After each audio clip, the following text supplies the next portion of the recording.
É, pessoal, eu vou fazer assim, eu me apresento, depois apresento você e a gente inicia o assunto. Para quem está aqui e não me conhece, meu nome é Alexandre, eu sou médico de família e nos últimos 10 anos eu venho me dedicando ao estudo e ao ensino e à divulgação da medicina músculo-esquelética. Por quê? Porque esse é um assunto muito mal dado nas universidades para nós médicos, muito pouco enfatizado, e muitos médicos se formam sem saber muita coisa sobre esse assunto. Então, eu levantei a bandeira de ajudar o maior número de médicos possível a recuperar o tempo perdido. E uma das maneiras que eu encontrei de fazer isso é trazendo especialistas para falarem de algum tema específico, seja de grande familiaridade deles. Então, hoje eu tenho o prazer de convidar, temos o prazer de ter aqui conosco a doutora Daisy, que é reumatologista. Ela é casada com um médico de família, portanto, ela entende muito bem que são as demandas da atenção primária, que é o nosso foco aqui.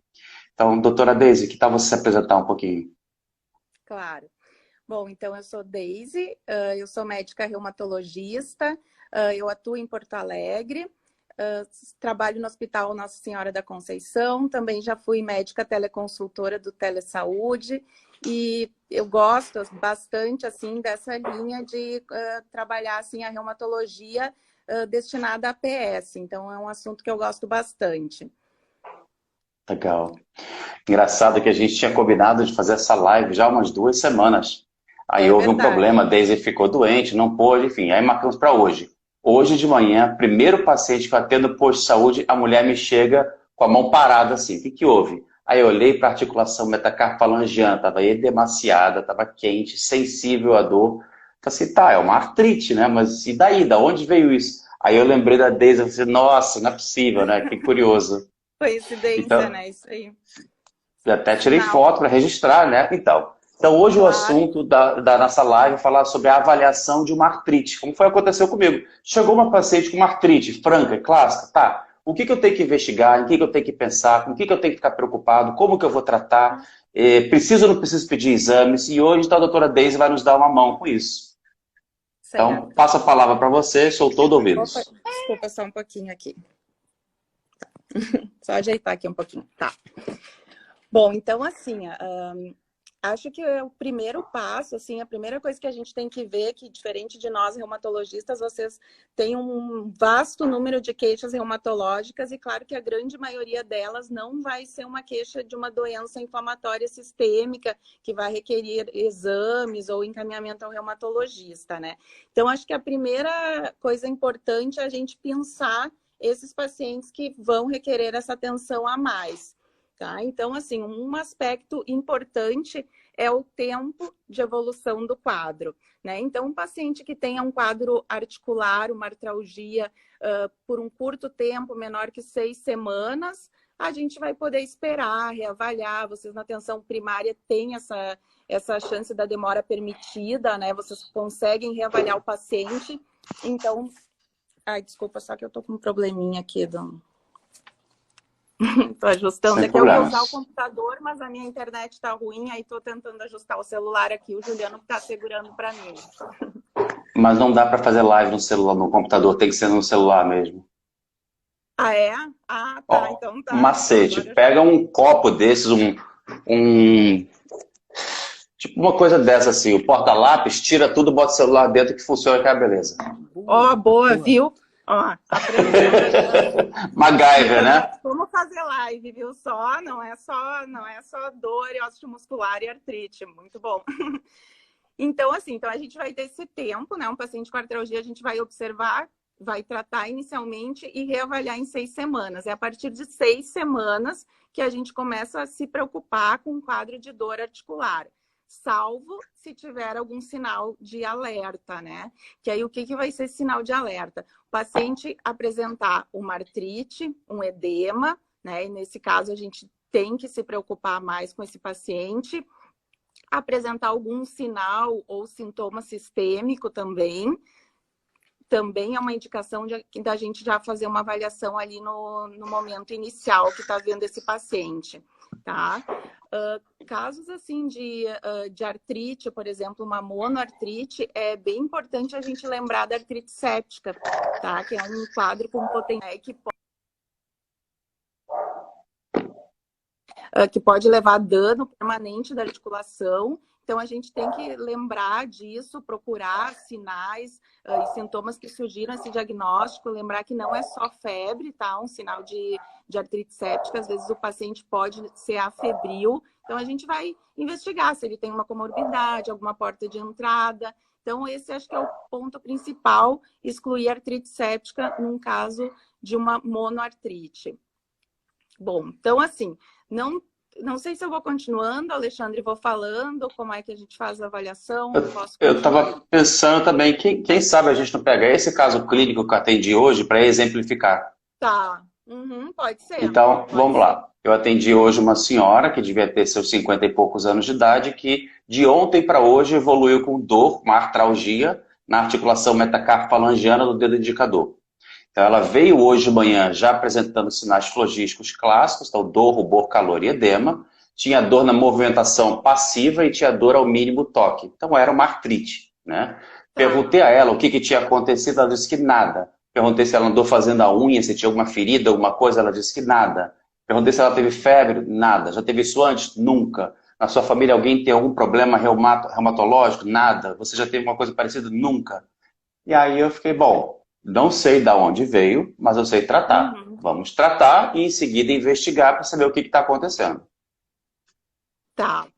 Bom, uma coisa que tu falou é bem importante, assim, né? Às vezes, não sei o que é, mas sei tratar. Na reumato tem muito isso. Às vezes a gente demora a fechar o diagnóstico, isso gera angústia no médico, no paciente, mas muitas vezes vai ser assim, a gente vai ter que esperar a doença se definir melhor, e aí é exatamente isso. O importante é a gente saber tratar, identificar sinais de alerta, se necessário, para pedir exames. Bom, então nesse caso tem uma característica importante que é o acometimento da articulação metacarpofalangiana. Quando uma artrite ou uma artralgia acomete as metacarpofalangianas, isso é um sinal bem sugestivo de doença inflamatória, tá? A osteoartrite, por exemplo, né, que é a antiga artrose, ela não costuma afetar essa região. Então, só o que afeta essa região é artrite reumatoide, né, ou outras artrites inflamatórias, lúpus, artrite psoriásica, ou no caso dessa senhora, que tem uma dor aguda que lembra gota, mas gota não é comum, né, nessa idade. Uma coisa que acontece é pseudogota nessa articulação, que é a condrocalcinose. Olha, Né? Isso é uma coisa que eu pensaria nesse caso, tá? O que mais, assim, na PS? Aqui eu gosto sempre de falar, né?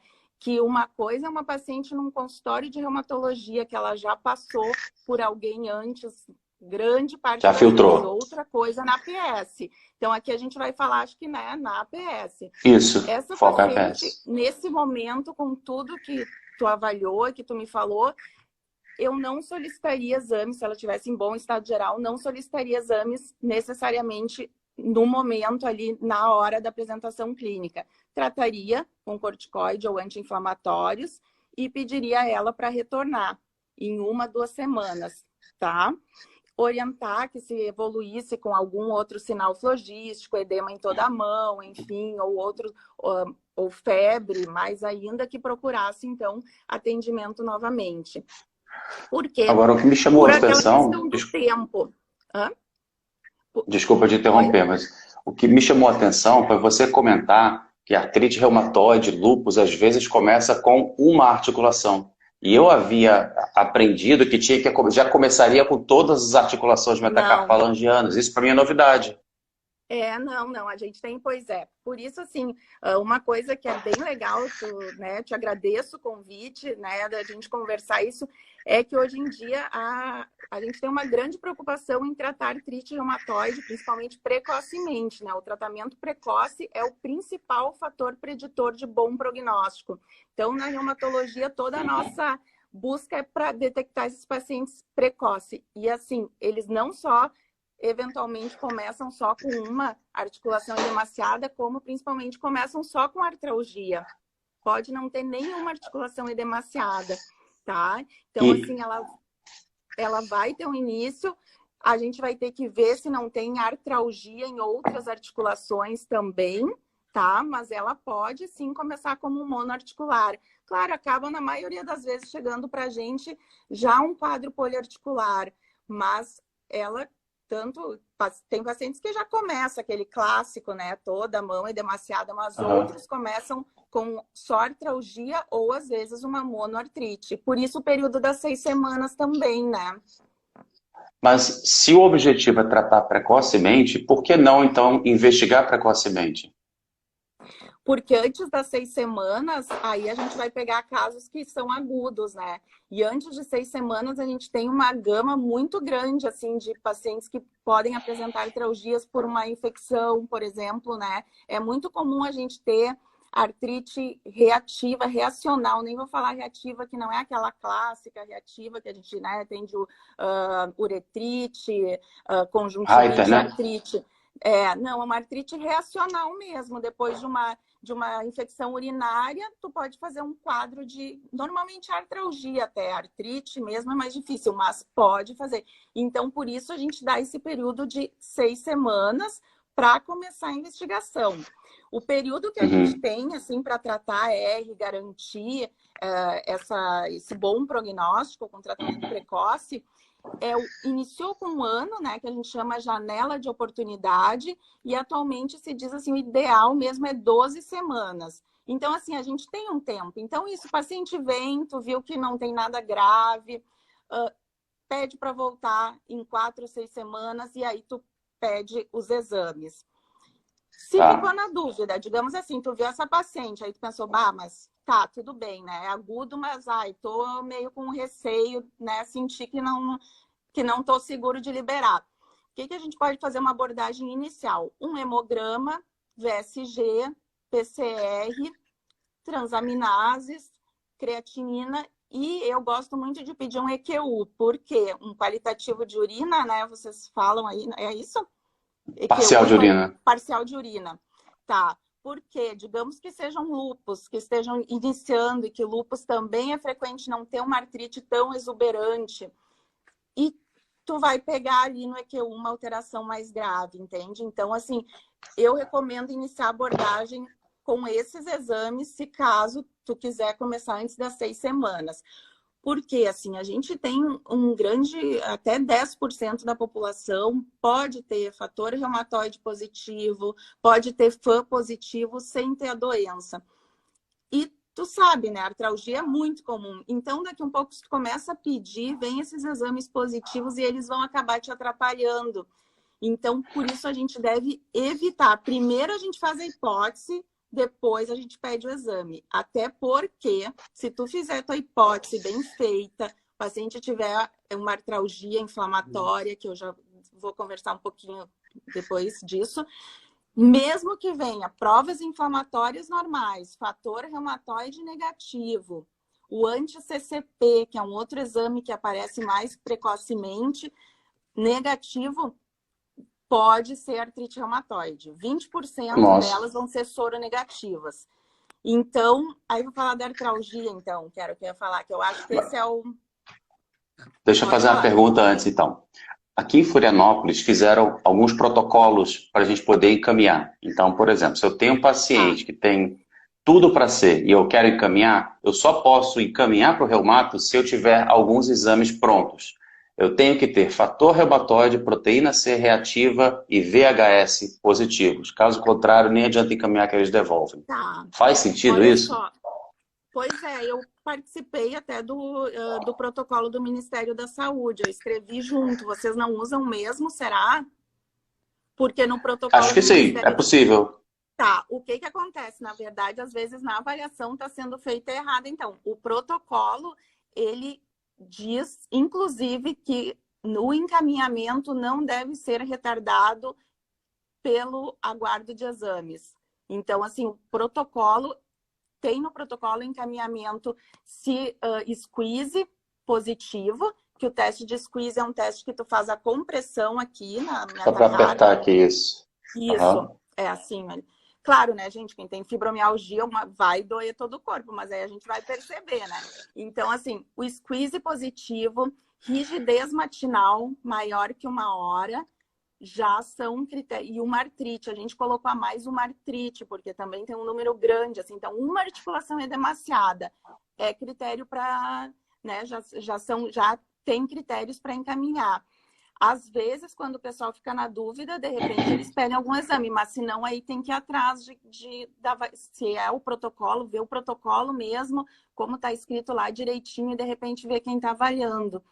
Critérios mais assim amplos para encaminhar para um reumatologista, já assim um quadro de artrite persistente ou então essa rigidez matinal prolongada já é uma coisa assim que aqui eu não digo que a gente vai encaminhar, porque a gente tem, infelizmente, pouco reumatologista disponível, mas é uma coisa que vocês têm que rever na PS, tá? É bem importante, né?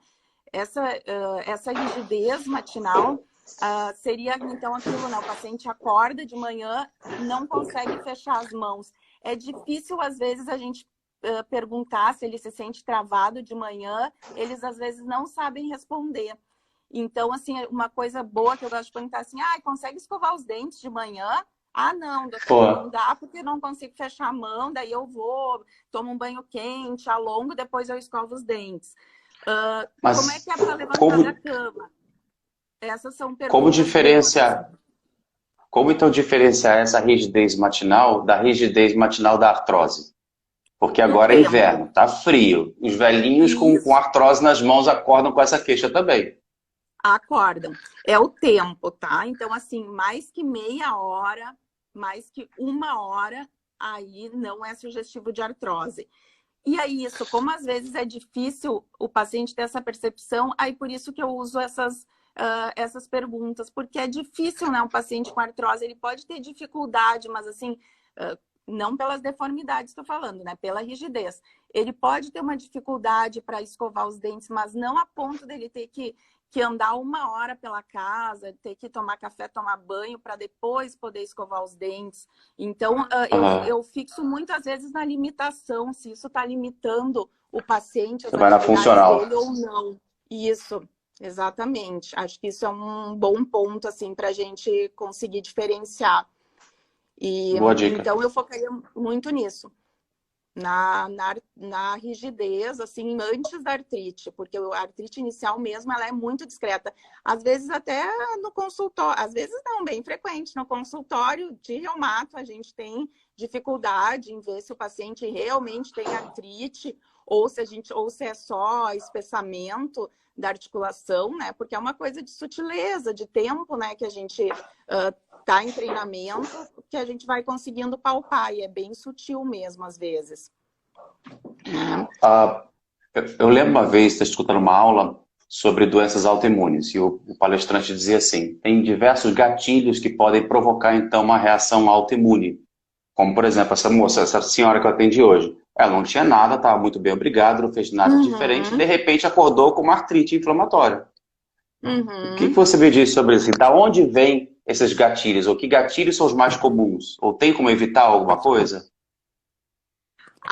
Como evitar? A única coisa que tem como evitar é o tabagismo, tá? Comprovado, assim, tabagismo tá fortemente relacionado a desencadear doença reumatológica em quem tem predisposição, tá? Isso já foi comprovado.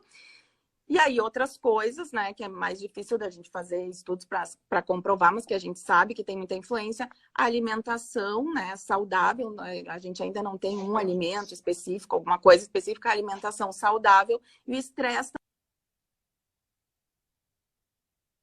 Alô? Então seria isso. Pode falar.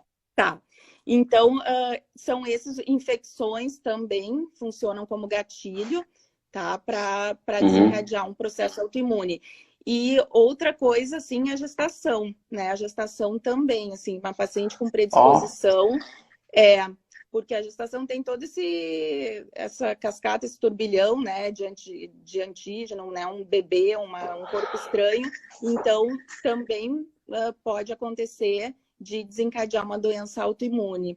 Ou pacientes, aí também assim, pacientes com artrite reumatoide melhoram na gestação, pacientes lúpicas podem ter um flare na gestação, né, reativar a doença bem grave, assim, elas podem ter filhos e devem, mas tem que estar com a doença controlada, tem todo um cuidado que tem que ter com essas pacientes, né, quando elas planejam engravidar, todas as pacientes que têm doença reumatológica. Isso é legal também vocês para acompanharem, né? Os pacientes que vocês acompanham, vocês sempre têm mais proximidade com elas, então tá perguntando como é que tá a anticoncepção, se tem planos de gestação, enfim, né? Tá cuidando dessa parte aí para auxiliar quando elas desejam gestar mesmo. Tá? Muito bem. Você havia comentado com relação a esse caso que a gente estava discutindo, que uma das possibilidades seria pseudogota. Então, Isso. tem como a gente diagnosticar pseudogota só pela clínica ou só fazendo exame? De certeza mesmo, só o diagnóstico padrão ouro é aspirar o líquido e achar os cristais de pirofosfato, que a gente nunca consegue, né? Então, isso não, a gente não tem essa possibilidade. Então, assim, o diagnóstico a gente pode fazer um raio-x, e aí a gente vai ver a condrocalcinose, que é a calcificação, ocorre uma calcificaçãozinha ali na região. Nem sempre isso é visível, tá? Ou ecografia. Ecografia também, às vezes, a gente consegue ver essa calcificação. Mas como assim é mais difícil a gente ter acesso a esse tipo de exames, às vezes na PS ou enfim, no raio-x não vai aparecer, a gente acaba indo pela clínica. Né? Essa tua paciente, pela idade dela, se ela nunca tinha tido nenhum quadro antes, outra coisa importante, metacarpo não é tão comum, mas assim, uma doença que passa bastante, que começa mono, articular, é artrite psoriásica. Então, isso também, paciente que vem assim com oligoartrite ou né, começando uma monoartrite, vê se não tem psoríase pessoal ou familiar. Tá? Familiar também, se o familiar tem psoríase, a pessoa também pode desenvolver uma artrite psoriásica. Isso lembrar também para a dor lombar, né? Dor lombar em paciente jovem, especialmente menos de 40 anos. Espondilite. 45, e espondilartrite psoriásica também. Então, lembrar, assim, se o paciente tem muita rigidez matinal, são coisas assim, eu acho que a rigidez, essa limitação pela manhã é bem importante, assim. Perguntar às vezes, como é que acorda de manhã? Aí, normalmente, quando é um quadro assim, o paciente já fala, de manhã é horrível. Eles sempre têm, né, eles tendem a ter essa reação, assim, que realmente de manhã é muito difícil, né? O repouso para eles tende a ser pior. E em termos de tratamento, vai mudar se a artrite é psoriásica, se a artrite é reativa, se a artrite é inflamatória? Não, exatamente, assim, por isso que eu digo assim, eu, como reumato, muitas vezes também não fecho o diagnóstico e eu não tenho problemas com isso, porque quando o tratamento é o mesmo, eu aceito bem. E para vocês, na verdade, menos ainda, né? Para vocês importa é pensar se o caso é inflamatório ou não, né? Então é isso que é importante. O tratamento da artrite reumatoide, da artrite psoriásica, a fase inicial dele é exatamente igual. Depois tem, assim, quando vai para os biológicos, tem algumas, tem algumas diferenças de medicamentos que usa para um e não para outra, mas a fase inicial é essencialmente igual. Aí me faz pensar numa questão assim, na nossa realidade é muito comum que os nossos pacientes tenham pelo menos uma ou duas comorbidades, como hipertensão, diabetes, obesidade, tabagismo, mais alguma coisa. E aí pensando aqui, muitos dos meus pacientes, eu tenho muita limitação para prescrever anti-inflamatórios, ou porque é velhinho, ou porque já tem uma doença renal crônica, ou porque tem alguma outra coisa que pode ser arriscada para prescrever o anti-inflamatório. Seria errado já partir de cara para o tratamento com corticoide dose baixa? Eu também não gosto de inflamatório, perfeito. Assim, a gente tende, a maioria dos reumatos, a usar corticoide em dose baixa. E para um caso de artrite, para nós, assim, uma dose, já normalmente a máxima que a gente usa é 10 miligramas, né? Uma dose baixinha mesmo.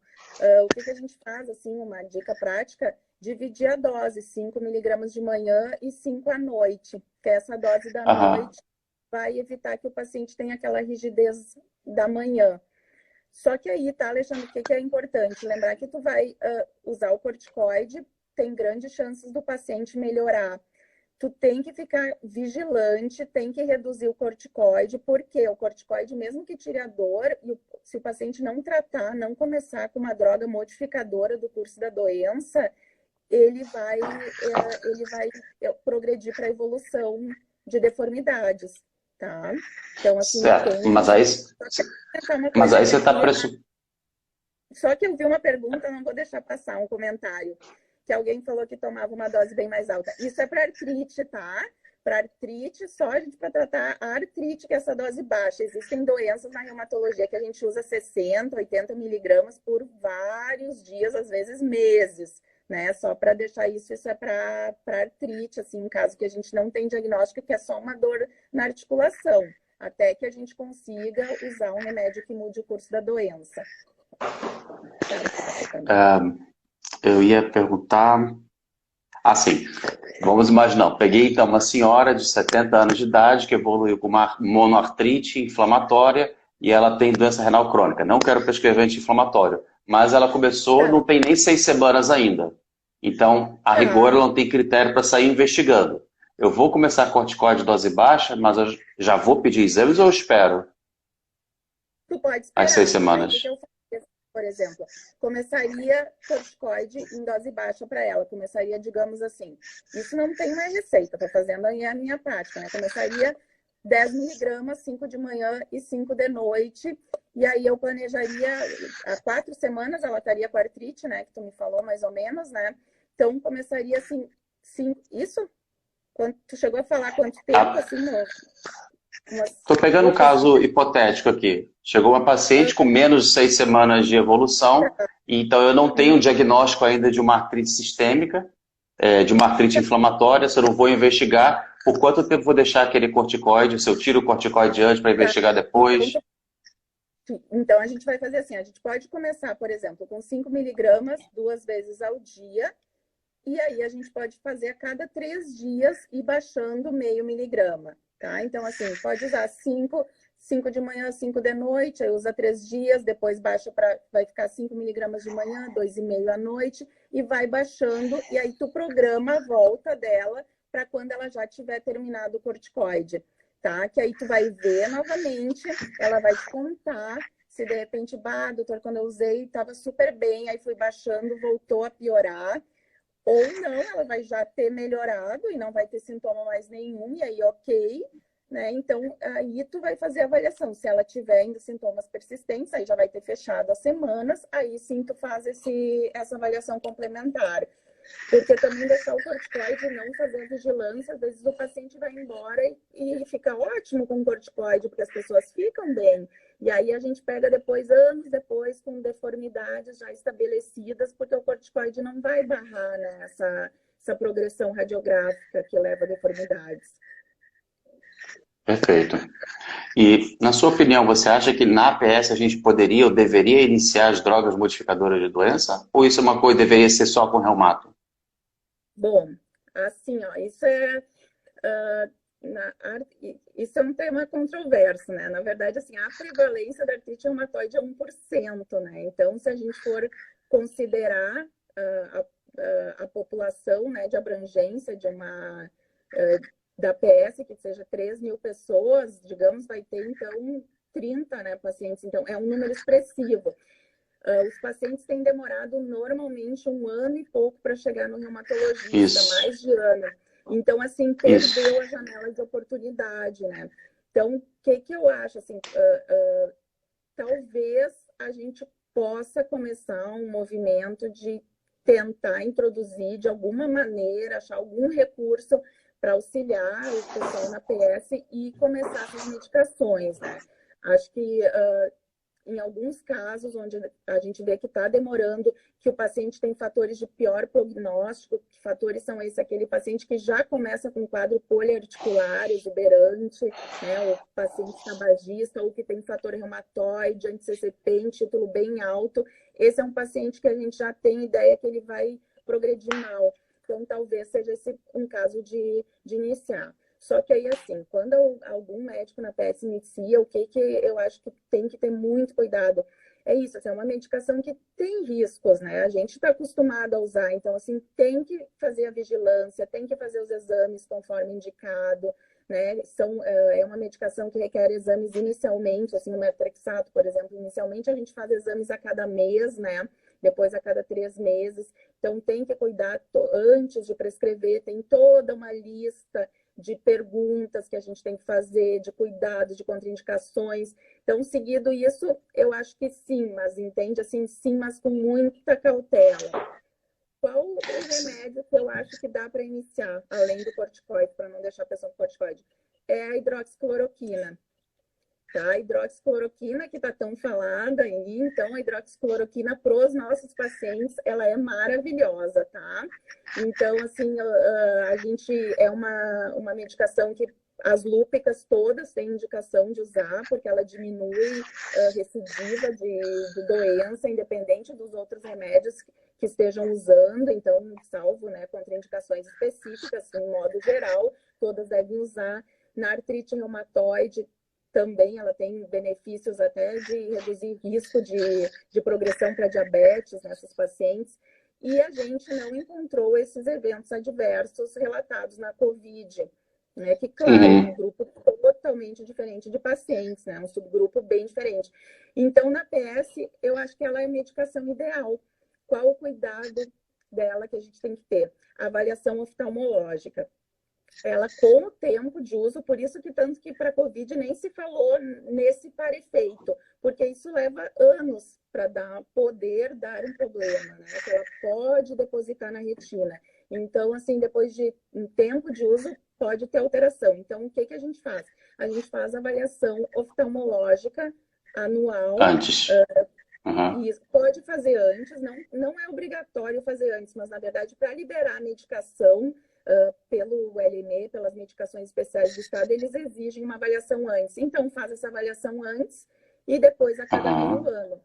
É uma medicação que não requer outro cuidado maior, não tem que fazer exames laboratoriais de biossegurança sequenciados. Então, assim, eu acho que para PS é uma ótima medicação.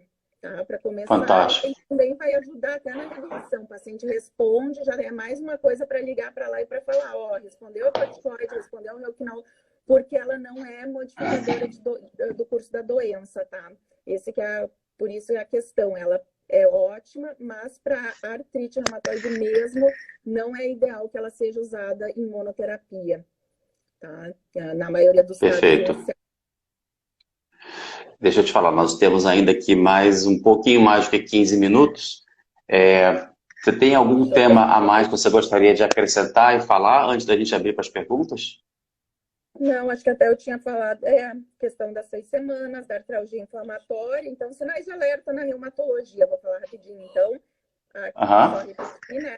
Artralgia inflamatória, dificuldade, né, muita limitação pela manhã, com duração de mais que 1 hora, acometimento de metacarpofalangianas, então, também, squeeze teste, 6 semanas, né, um tempo para a gente conseguir dar o diagnóstico, então, de artrite reumatoide, e a questão também lembrar da lombalgia inflamatória também, e lembrar sempre, então, de perguntar se a pessoa tem história de psoríase, né, pessoal ou familiar.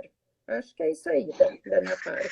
A gente pode ver as perguntas. E passando as 6 semanas, os primeiros exames recomendados para solicitar de rotina, na investigação de uma artrite inflamatória.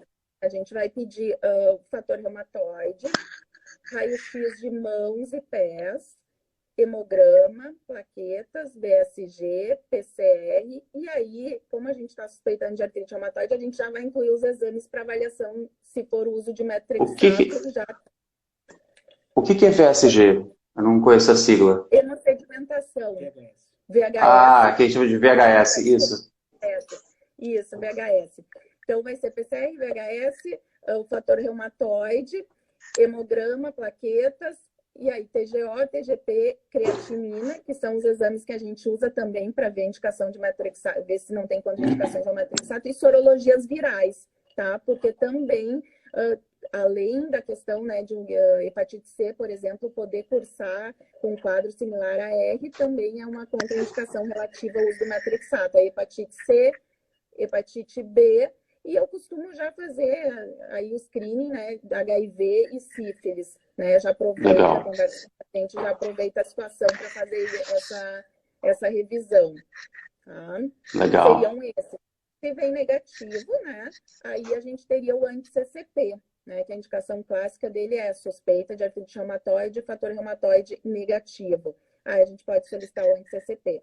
Só que aí é isso, assim, Uhum. viu que o paciente tem artralgia, dá para depois até dar uma olhadinha, né, pessoal, nos critérios novos de artrite reumatoide que a gente vê ali que é fácil, assim, de preencher, tá? Então, assim, paciente tem rigidez, tu viu que ele está com rigidez, ele tem dor predominante aqui, não dói as distais na R, nas doenças inflamatórias, exceto na psoríase, não doem as distais, tá com aquela rigidez, pode pedir os exames, né? Mas já vai mandando para o reumato. Aí, quando vier os exames, liga lá e acrescenta, né, com o regulador essas informações adicionais, mas já vai se adiantando, porque realmente, assim, no hospital público que eu trabalho, eu vi isso na prática, assim, que eu estava acostumada mais, né, no consultório, os pacientes chegando precocemente, e a gente vê que daí os pacientes têm muitas deformidades e às vezes tu já nem com toda a medicação, todo o arsenal que a gente tem hoje, tu Não não precisava, consegue né? mais voltar atrás.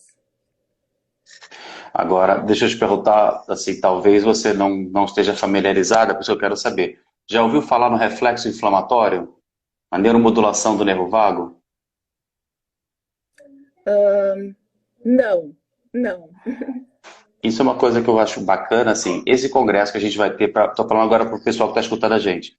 A gente Tá. vai ter esse congresso brasileiro de medicina musculoesquelética online, no dia 1 e 2 de agosto.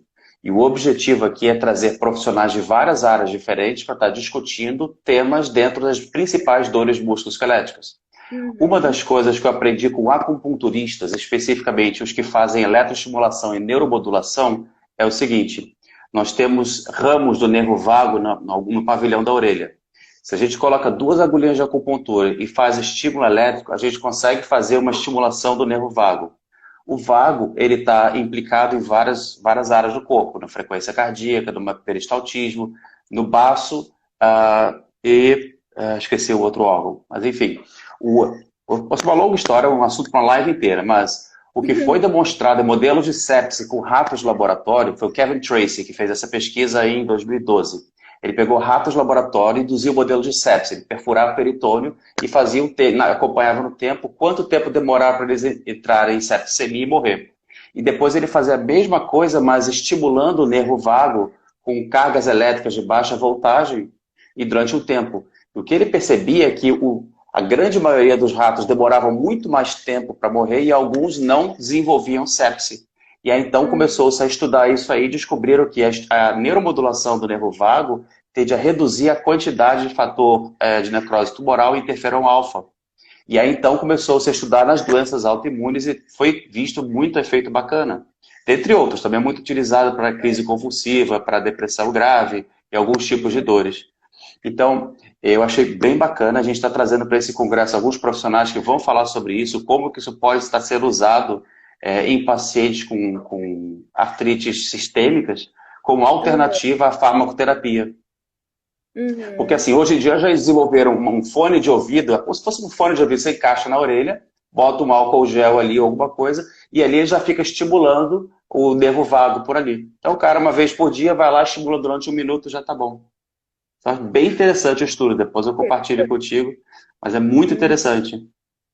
É interessante. Acho que principalmente até assim, como a gente utiliza, né, a acupuntura, por exemplo, agulhamento, como um adjuvante também à terapia, né? Porque acaba tendo um efeito sistêmico também, estresse, sobre estresse, questão inflamatória também.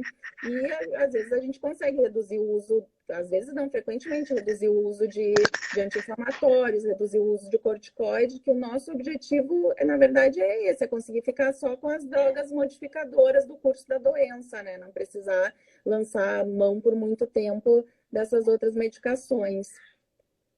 Perfeito. Vamos então abrir para as perguntas. Vamos ver o que o pessoal está perguntando aqui, tentar responder algumas. Tá, pode Vamos ser. lá. Vamos ver aqui, deixa eu procurar. Ah, doutora, órtese para deformidades, o que você acha?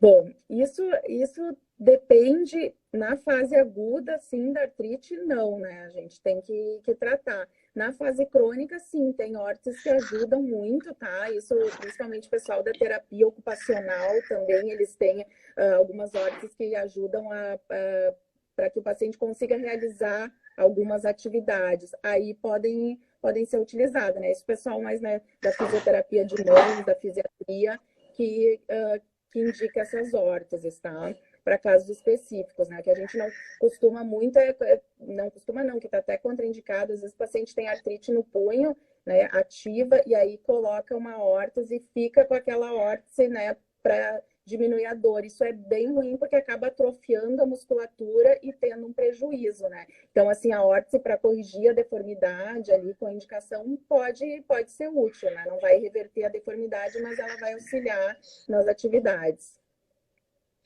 Aí perguntar aqui sobre vitamina D, tão polêmico. É. Bom, gente, assim, a vitamina D, infelizmente, assim, esses protocolos, né, que tem com altas doses de vitamina D, eles não têm benefício, tá? Eles podem até trazer prejuízo. A gente já teve casos de pacientes que perderam um tempo, né, longo, que poderiam ter evitado deformidades permanentes por conta desse tratamento. Então, assim, não tem evidência científica. O que a gente tem, sim, do benefício da vitamina D, mantendo aqueles níveis, né, que para os nossos pacientes, que são pacientes de mais risco, então a gente mantém um nível sérico ali por volta de 30, né, um pouquinho que uma pessoa normal poderia ter 20, a gente tem de manter 30, 40, mas é isso, aquelas superdosagens, infelizmente, não tem evidência nenhuma, e é uma coisa que as pessoas, eu sei, as pessoas procuram, né, a gente sempre quer ter uma esperança, né, mas não é um risco bem grande, tá? Não, com certeza não é recomendado. Clarissa Euro fez uma pergunta bem legal aqui, tá assim, quanto tempo entre a primeira manifestação clínica até que os exames comecem a ter alteração? Ou alteração do raio-x? No raio-x, bom, assim, a gente sabe que até assim, uns 70, 80% dos pacientes podem ter erosões já no primeiro ano da artrite reumatoide, mas tendem a ser bem discretas as erosões iniciais se o caso for leve. É variável de paciente a paciente, depende daqueles fatores prognósticos, tá? Isso para artrite reumatoide, mas um número assim, considerável já vai ter erosões, então, no primeiro ano. E com relação aos exames laboratoriais? Os laboratoriais não tem um tempo, não existe esse tempo definido, tá? Tem pacientes que não vão alterar nunca, que é aqueles que a gente falou, o soro negativo. Nesse caso, a gente vai repetindo o fator reumatoide, eventualmente, só para, se a gente, né, já sabe que é artrite, mas quer saber se vai positivar, pode ir repetindo. Mas tem pacientes que nunca vão alterar. Não tem esse tempo definido na literatura, assim, um tempo que tu espere, tá, agora passou esse tempo. Não tem. A gente sabe que tem pacientes até que têm exames alterados antes de desenvolver a doença e outros não alteram com anos de doença, né? Tem pacientes com artrite até com erosões e que nunca alteraram o VSG nem o fator reumatoide, né? Então, não existe isso também. A Raquel Damian está perguntando sobre a doença de Still no adulto, perguntando se é raro.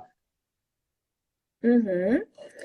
Bom, a doença de Still, então, ela é mais comum em crianças, né? Por isso que ela perguntou no adulto. E ela é uma artrite sistêmica, mais sistêmica, que a gente chama como toda a outra também, né? Tem acometimento sistêmico, mas a doença de Still, ela vai acontecer também com febre, lesões cutâneas. Então, ela é uma artrite que tem bastante ação da interleucina 6, né? Então, é aquela a interleucina que gera febre, que aumenta, então, quando a gente tem um processo infeccioso, inflamatório importante, né? Existe, então, doença de Still no adulto também, ela se comporta daí como a R, também pode se comportar como a R, o tratamento é basicamente o mesmo também. Pode dar Muito bem. bastante A doença de Still é bem comum no início passar como uma infecção, né? Demorar até o diagnóstico, porque o paciente faz febre, leucocitose, ferritina super alta também, e aí confunde muito com o processo infeccioso, né? Característica clássica é que eles fazem um racho cor salmão quando tem a febre. Então, dá febre, fica com racho, some a febre, some o racho. Nem todos têm isso, né? Quando tem é que fica mais fácil o diagnóstico, mas nem todos têm. Fantástico. Nós já estamos aqui há uns 5 minutos do término da nossa live. Quer falar mais alguma coisa de algum outro assunto da sua livre e espontânea vontade? Sugestão do Juliano, então, que está aqui ao lado. Polimialgia reumática. Acho que vocês pegam Manda mais ver. polimialgia que a gente. Polimialgia é bem fácil da gente suspeitar e tratar. Aquele idoso, então, né, 60 e poucos anos, chegou no consultório e falou que há poucos dias ele começou a travar, não conseguiu mais sair da cama, ficou com o ombro e quadril rígido e também está mais abatido. Lembra da polimialgia. Aí o que a gente faz? O corticoide de baixa dose, 10 miligramas ou 15, 10 a 15 miligramas, liga para o paciente 4 dias depois. Se o paciente tiver 100%, é polimialgia e ele vai estar super feliz contigo. Antes de dar o corticoide, tu vai orientar ele que antes que comece a tomar, aí sim tu dá já o pedido de exames, né? VSG, PCR, hemograma, né? Esses exames gerais, porque aí o VSG e a PCR vão estar super altas. Aí quando tu ligar, ele vai estar ótimo, depois ele volta com aqueles exames, tu confirma o diagnóstico e aí segue o tratamento. Mas é bem legal a gente ver uma polimialgia melhorando. Acho que vale a pena tentar. Fantástico. Em 3 dias não está bem, aí para o corticoide e segue a investigação daí de outro jeito. Acho que esse é um... Vem cá, eu trabalho numa área onde 90% da minha população é idosa. E idosa, eu digo, mais de 80 anos de idade. Eu trabalho num bairro que só tem pescador, tudo nativo daqui da ilha de Florianópolis. E é tudo muito velhinho. Então, é normal o velhinho reclamar de dor. É quase estranho quando ele não tem alguma dor para reclamar. Isso. Como diferenciar a dor da artrose da dor de uma polimialgia reumática? A polimialgia ela é muito mais limitante. O paciente vai notar como uma escada, assim, né? Ele vai notar que ele teve um declínio e ele, para sair da cama, tem que chamar outra pessoa para ajudar. Ah, não, bem mais intenso, então. Mais aguda, não é uma coisa como a artrose, que pode sim ele precisar de toda essa ajuda, mas é uma coisa que vem lentamente, então é uma coisa mais aguda. Aí também uma coisa que eu não falei, se tiver essa polimialgia e tiver uma queixa visual ou cefaleia occipital, aí é arterite temporal que pode cursar junto, aí é emergência, tá? Aí manda para emergência. Né? Se tiver tem que começar corticóide rápido, né? Aí vai fazer aí pulso, tem que provavelmente. Começar Isso eu lembro ainda. Se tiver essa... Isso eu ainda lembro.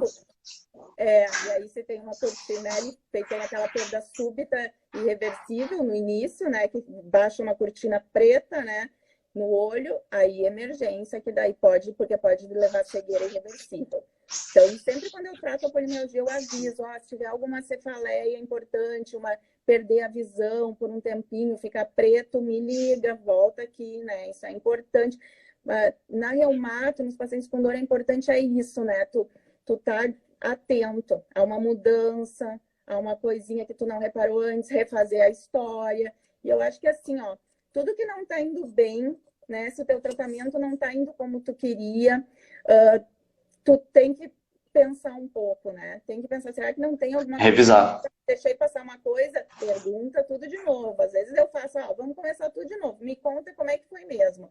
E aí a gente começa de novo, né? E é assim, às vezes a gente não tem diagnóstico, não, mas a gente não pode deixar passar uma coisa grave, né? Isso com esses exames básicos e estando atento e chamando a pessoa para reavaliação, a gente não vai deixar passar. Eu acho que isso que é importante, a gente não deixar.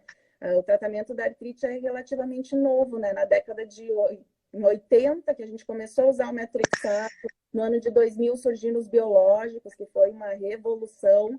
Então, assim, é novo e a gente tem um arsenal para que as pessoas levem uma vida normal. Então, assim, Não posso ver alguém com artrite, né, com limitação, a gente não pode deixar isso acontecer. Então, acho que é super importante a gente estar atento e pensar nisso, que é bem prevalente, né? A R é 1%, aí tem a psoríase, tem a espondilite anquilosante, então dá uns 2% mais ou menos a estimativa de doença autoimune. Que já é bastante coisa. É bastante, né? Pensar na população de vocês, vai ter gente ali. Perfeito. Doutora, muito obrigado pela live de hoje. Foi muito rico esse momento. Eu espero que a gente possa fazer a nossa próxima live sobre fibromialgia, que é um assunto muito popular. O pessoal sempre está perguntando sobre fibromialgia e eu acho que você vai adorar também falar, certo? Tá bom. E eu vejo também que tem muitos colegas médicos de família que não têm muita noção de como manejar ou de que melhor maneira manejar esse tipo de problema. Por isso que eu acho que você pode enriquecer muito a atenção primária com isso. Vai ser um prazer. Te agradeço muito o convite, gostei bastante. Vamos fazer essa Coisa próxima, boa. sim. Aí eu já vou estar com o celular ajeitado, eu já vou saber essas técnicas aí, vai estar com uma qualidade técnica melhor.